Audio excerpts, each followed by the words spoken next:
The Alibi Man Chapter 56. I had already started walking back to my car by the time Landry called to ask for Irina's phone number. What a Perry Mason moment that would be, I thought, showing the victim's found cell phone to her killer's attorney. Aside from the obvious incriminatory value of the phone being at the house, there would very likely be photographs from the evening's festivities stored in the phone's memory. I hope Landry had that moment of victory right in front of my father. Bang, bang, Daddy. There goes another nail in Bennett's coffin. He would probably mourn the loss of Bennett going to prison more than he had ever mourned the loss of me walking out on the family. And why not? Bennett was the son he should have been able to sire for himself. Handsome, intelligent, ruthless, without conscience. A chip off the old block.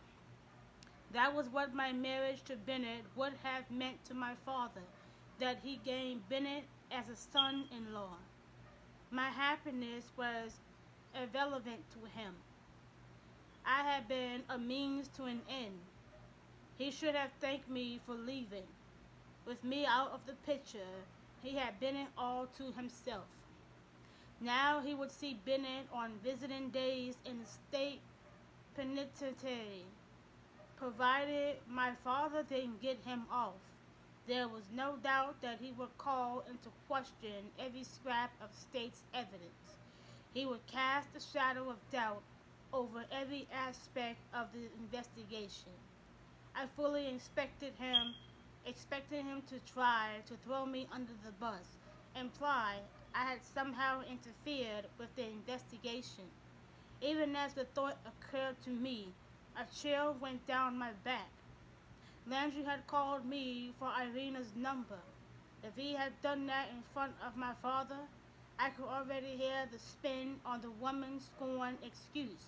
He would have me planting Irina's phone in Bennett's house, then telling Landry where to find it. Before it was all over, he would have the jury believing I had killed Irina for the sole purpose of setting Bennett up, out of a jealous rage that Bennett was with my groom or that my groom was with Bennett. He had already impugned my mental stability. Why not take a crack at my sexuality as well?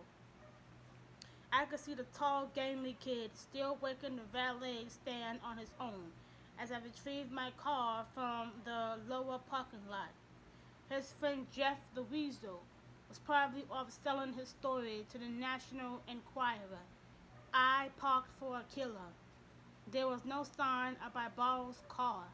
Was he even at that moment sitting in an interview room in robbery and homicide, laying out his latest truth of what had happened the night Irina died? I saw Beth, Lisbeth, he said. Beth, I wondered. To I from B? A little sterling silver heart on a charm bracelet. Something sweet, innocent, touching. It was none of my business. I just felt bad for Lisbeth, that was all. She lost her best friend. She felt alone and afraid.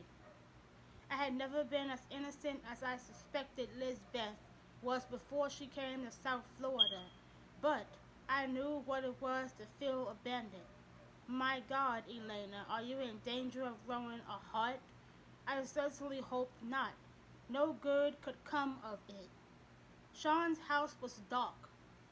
He'd gone off to one of the Disease du Jour charity balls that donated the season. I went into the cottage wondering what to do with myself for the rest of the night. The question was answered for me as I turned on the lights and found Alexei Kulak standing there waiting for me, gun in hand. Shouldn't we be past this by now? I asked. Kulak was unamused.